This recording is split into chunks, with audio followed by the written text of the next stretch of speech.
Hello viewers, नमस्कार। आप सभी का अनअकैडमी आईएएस ऑफलाइन सेंटर के यूट्यूब चैनल पर स्वागत है। प्राइम मिनिस्टर मोदी, आपको पता है, इस समय फ्रांस विजिट पे गए हुए हैं और उसके बाद एक बहुत ही बड़ा मीटिंग होने जा रहा है प्राइम मिनिस्टर मोदी का, पहली बार 1-to-1 डोनाल्ड ट्रंप 2.0 एडमिनिस्ट्रेशन के साथ। इस पर्टिकुलर बातचीत से बहुत लोग के बहुत सारे एक्सपेक्टेशन है, लेकिन एक चीज जिसके ऊपर बहुत सारे लोगों की निगाहें टिकी है कि चाबहार प्रोजेक्ट का क्या होगा।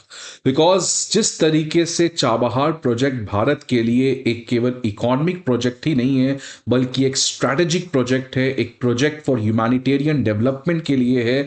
वो आज चाबहार प्रोजेक्ट बहुत बड़े संकट में आ चुका है, बिकॉज डोनाल्ड ट्रंप ने चाबहार पोर्ट के ऊपर जो भी सैंक्शंस में वेवर दिए थे उसको उन्होंने खत्म कर दिया है।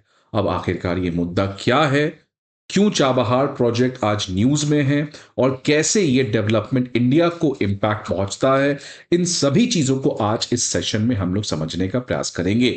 तो न्यूज देखिए क्या आया था कुछ दिन पहले कि भारत जो है वो डोनाल्ड ट्रंप के ऑर्डर के बाद थोड़ा सा चिंतित हो चुका था, बिकॉज डोनाल्ड ट्रंप ने अपने स्टेट डिपार्टमेंट को ऑर्डर दिया था कि जितने भी सैंक्शन से रिलेटेड वेवर दिए गए थे ईरान को under specially for the Chabahar port, उसको मॉडिफाई किया जाए या खत्म किया जाए। अब आखिरकार ये चाबहार पोर्ट क्या है और क्यों ईरान के ऊपर सैंक्शंस लगे हुए हैं और ये वेवर क्यों स्पेसिफिकली चाबहार पोर्ट के केस में दिया गया था, इसको आज हम लोग समझेंगे। बट न्यूज देखिए क्या है कि भारत के लिए एक बहुत बड़ा सेटबैक हो सकता है, क्योंकि डोनाल्ड ट्रंप ने अपने एडमिनिस्ट्रेशन को कहा है कि ईरान के ऊपर जो सैंक्शंस लगाए गए थे और उन सैंक्शंस में जो चाबहार पोर्ट को वेव ऑफ कर दिया गया था उसको खत्म किया जा सके। और चाबहार पोर्ट खासकर भारत के लिए बहुत बड़ा सिग्निफिकेंट प्रोजेक्ट है, बिकॉज आप देख सकते हैं चाबहार पोर्ट के थ्रू इंडिया जो है वो अफगानिस्तान पहुंच पा रहा था, बाईपास कर पा रहा था इंडिया पाकिस्तान को, और अफगानिस्तान के थ्रू सेंट्रल एशिया कंट्री को एक्सेस भी कर सकता है। बिकॉज इस समय भारत का सेंट्रल एशियन कंट्री के साथ, अफगानिस्तान के साथ एक सबसे बड़ा प्रॉब्लम था पाकिस्तान। पाकिस्तान हर एक ट्रेड रूट को ब्लॉक कर देता था, and with the help of Chabahar port हम उन सारे मार्केट को कैप्चर कर लेते हैं। इसके अलावा वो ग्वादर पोर्ट के काफी करीब है। ग्वादर पोर्ट आपको पता है पाकिस्तान के साउथ सिंध प्रोविंस में है, और चाइना पाकिस्तान इकोनॉमिक कॉरिडोर के अंदर ग्वादर पोर्ट को बनाया गया है बलूचिस्तान प्रोविंस में। तो इसीलिए चाबहार पोर्ट भी उसके काफी करीब था, जिससे इंडिया चाइना के ग्रोइंग इंफ्लुएंस को इस पर्टिकुलर एरिया में कंट्रोल कर पाएगा। लेकिन आज वही चाबहार पोर्ट जो है वो एक प्रॉब्लम में फंस रहा है, और इंडिया की जितनी भी इन्वेस्टमेंट है चाबहार पोर्ट में वो भी स्टक हो सकती है। अब देख सकते हैं कि इंडिया जो है रिसेंटली 2024 में 10 साल का एग्रीमेंट किया है, जहां पे उसने जो चाबहार पोर्ट में शाहिद बायशती टर्मिनल बनाया है उसको ऑपरेट करेगा। इसके अंदर हम $120 मिलियन का इन्वेस्टमेंट किए पोर्ट डेवलपमेंट में, और लगभग $250 मिलियन का क्रेडिट फैसिलिटी भी प्रोवाइड किए हैं for infrastructure projects link to Chabahar. अगर इस साल की इकोनॉमिक सर्वे की बात करें तो उसमें भी कहा गया है कि चाबहार पोर्ट जो है वो बहुत सिग्निफिकेंट है, बिकॉज आने वाले समय में जिस तरीके से भारत और Russia international north south transport corridor बनाने का प्रयास कर रहे हैं, उसमें भी चाबहार पोर्ट जो है वो एक सिग्निफिकेंट रोल प्ले करेगा। इससे चाबहार पोर्ट के बनने से हमारा जो वेसल ट्रैफिक है उसमें 43% इंक्रीमेंट देखने को मिला है। कंटेनर ट्रैफिक में 34% का राइज देखने का मिला है, और इसका सबसे बड़ा रीजन है चाबहार पोर्ट के थ्रू हम अपने ट्रांसपोर्टेशन कॉस्ट और टाइम इसको कट डाउन कर पा रहे हैं। तो चाबहार पोर्ट जो है वो भारत का एक स्ट्रैटेजिक पोर्ट है। पाकिस्तान को बाईपास करके हम अफगानिस्तान और सेंट्रल एशिया को पहुंच पाते थे, लेकिन अब ये संकट में है। क्यों संकट में है इसके बारे में बात करेंगे, और कैसे इस संकट से बचा जा सकता है इसके बारे में भी आज इस सेशन में हम लोग समझने का प्रयास करेंगे। बट आगे बढ़ने के पहले स्टूडेंट्स, आप सभी के लिए बहुत इंपॉर्टेंट इंफॉर्मेशन कि अनअकैडमी आईएएस कुछ इंपॉर्टेंट इंफॉर्मेशन आपके लिए लेके आया है 2025 में। अगर आपको प्रीवियस ईयर क्वेश्चंस के बारे में जानना है जिसके थ्रू आप सिलेबस को समझ सके, करंट अफेयर्स मैगजीन चाहिए, अगर आप अपने आप को डायनेमिक रखना चाहते हैं इस एवर इवॉल्विंग वर्ल्ड में, और आप अपने आप को अगर एवेल्युएट करना चाहते हैं with the help of prelims mock test, तो इन तीनों चीज के लिए आप हमारे इन पीडीएफ्स को अवेल कर सकते हैं, यूज कर सकते हैं। ये अपडेटेड हैं, कंसाइज हैं, and the best part absolutely free of cost है। कहां मिलेंगे ये पीडीएफ? तो आपको हमारे डिस्क्रिप्शन बॉक्स पे जाना है, वहां पे जाकर आप इन पीडीएफ्स को डाउनलोड कर सकते हैं। इसके अलावा कोई भी इंफॉर्मेशन चाहिए तो आप हमारे नंबर पे कॉल कर सकते हैं, या नहीं तो आप हमारे किसी भी ऑफलाइन ब्रांचेस पे करोल बाग, मुखर्जी नगर, प्रयागराज और पटना ऑफलाइन सेंटर पे आप विजिट कर सकते हैं। नाउ अब समझते हैं कि ये पूरा कॉन्टेक्स्ट क्या है, क्योंकि ईरान यूएस वापस से न्यूज में है। आपको पता है कि ईरान जो है वो हमेशा से अमेरिका का एक बहुत बड़ा कंट्री था। इनफैक्ट ईरान के जो प्रेसिडेंट हुआ करते थे एक ज़माने में और वो भी अमेरिका के काफ़ी करीब हुआ करते थे, लेकिन जिस तरीके से 1979 में ईरान में इस्लामिक रिवॉल्यूशन आया और उसके बाद ईरान एक सेक्युलर कंट्री से हटकर एक इस्लामिक रिपब्लिक ऑफ ईरान बना, उसके बाद से अमेरिका और ईरान के बीच में कांस्टेंट टेंशन बढ़ा है। और उसी कॉन्टेक्स्ट में अमेरिका जो है वो ईरान के ऊपर सैंक्शंस लगाना स्टार्ट किया। उसके बाद जैसे जैसे ईरान न्यूक्लियर वेपन डेवलप करने की तरफ बढ़ा तो और ज्यादा अमेरिका ने सैंक्शंस को इनके खिलाफ बढ़ा दिया।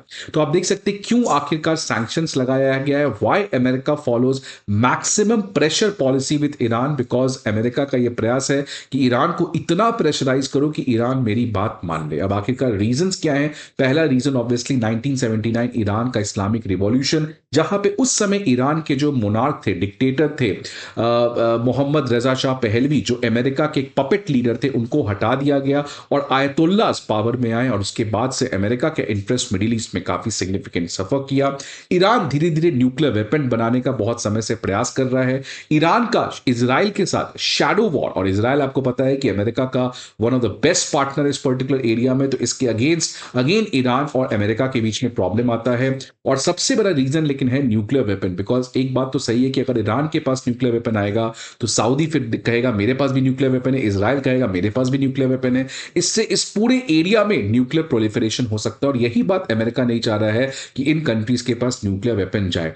और अगर किसी कंट्री के पास जिसके सबसे क्लोज है न्यूक्लियर वेपन के, वो इस समय ईरान है। तो इसीलिए अमेरिका पूरी तरीके से ईरान के ऊपर प्रेशर लगा रहा है कि ईरान किसी भी कीमत पे न्यूक्लियर वेपन ना बना सके। इसके लिए अमेरिका की स्ट्रैटेजी है कि ईरान को कंप्लीट कोलैप्स कर दो, उसकी इकोनॉमी को कंप्लीट रोक दो, सो दैट किसी भी तरीके से ईरान की इकोनॉमी के लिए कोई भी रेवेन्यू जनरेट ना हो। बिकॉज अगर ऐसा ईरान में होता है तो इकोनॉमी क्राइसिस हो जाएगी और उसके बाद पॉलिटिकल क्राइसिस भी आएगी। आयतुल्लाह के खिलाफ सवाल भी उठेगा कि आपके नेतृत्व में किस तरीके से ईरान जो है वो एक मेस की तरफ बढ़ रहा है। तो इसलिए अमेरिका जो है इस तरीके का मैक्सिमम प्रेशर पॉलिसी कर रहा है, प्राइमरली टू एंश्योर कि ईरान की इकोनॉमी कोलैप्स हो और उसके बाद पॉलिटिकल क्राइसिस हो, और इससे फायदा होगा अमेरिका। फिर अमेरिका ईरान के पॉलिटिक्स में अपने इन्फ्लुएंस को बढ़ा सकता है। लेकिन 2018 में इन सारे सैंक्शंस में एक जगह जहां पे सैंक्शंस में छूट दी गई थी वो था चाबहार पोर्ट।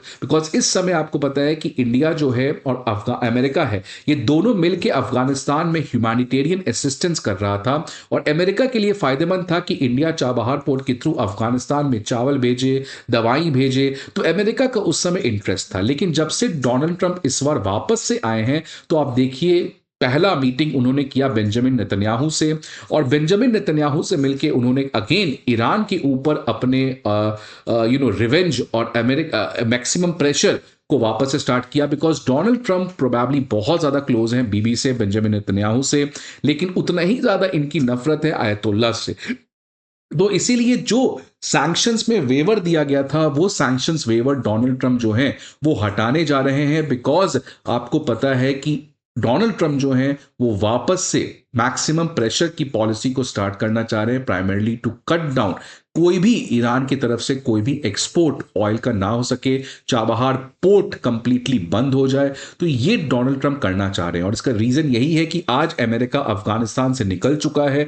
2018 में जब वेवर्स दिए गए थे उस समय America was there in Afghanistan. Now America is not there in Afghanistan, so America को कोई फर्क नहीं पड़ता है कि अफगानिस्तान में लोग खाएं पिए या मरे। तो इसीलिए आज वो जितने भी सैंक्शंस में वेवर थे उसको खत्म करना चाह रहा है। इससे इंडिया के लिए तो प्रॉब्लम होगा, लेकिन खासकर अफगानिस्तान के लोगों के लिए प्रॉब्लम होगा। बिकॉज जिस तरीके से भारत वहां पे अपने ह्यूमैनिटेरियन असिस्टेंस को प्रोवाइड कर पाता था वो बहुत प्रॉब्लम में आ जाएगा। तो ये अगेन बताती है अमेरिका की हिपोक्रेसी, सेल्फ इंटरेस्ट और किस तरीके से वो इजराइल के बेसिस पे कंप्लीटली हर एक कंट्री को ब्लॉक करने का प्रयास कर रहा है। अब क्या हो सकता है? प्रोबेबली क्या वापस से सैंक्शंस में वेवर दी जा सकती है? इसके बारे में प्रोबेबली प्राइम मिनिस्टर मोदी आने वाले अपने अपकमिंग वॉशिंगटन विजिट में जरूर डोनाल्ड ट्रंप से बात करेंगे। उसके बाद देखा जाएगा क्या वापस से किसी तरीके का वेवर इंडिया बार्गेन कर पाता है डोनाल्ड ट्रंप से या नहीं।